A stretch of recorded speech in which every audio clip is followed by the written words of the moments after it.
Je vous ai sélectionné quelques petits trésors de l'écriture, donc un échantillon d'une dizaine de stylos sur une vente qui va en comporter 350.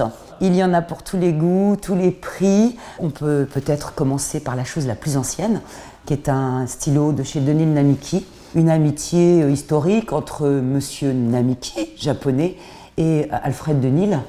Rarissime également du fait de son décor, c'est-à-dire que vous avez de la poudre d'or, y compris jusqu'au conduit, entièrement décoré de pagodes, estimation de 50 à 60 000 euros. Je vous ai sélectionné ce superbe stylomine.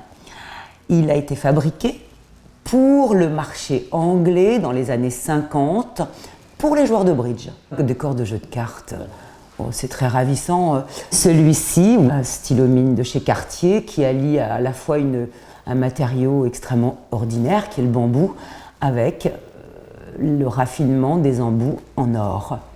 Et puis, donc, ce stylo sculpture, exécuté par Michel Audiard, qui est un artiste tourangeau, plasticien, sculpteur. Il est en bronze doré.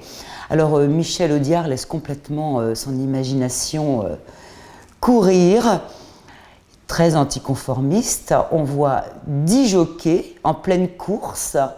C'est un stylo plume magnifiquement exécuté, plume or bien sûr. Ça c'est une folie, hein, n'est-ce pas? Dans les 1000 euros. Et puis, je vous présente une pointe Bic de chez Bic. Alors, champion du monde en tirage, celui-ci, parce que depuis 1952, vous reconnaissez cette forme inoubliable qui rentrait même dans les musées, hein, même au MoMA, au musée d'art moderne de Paris. Ils ont un bic, enfin, qui est en cristal transparent. On est à plus de 100 milliards de ventes.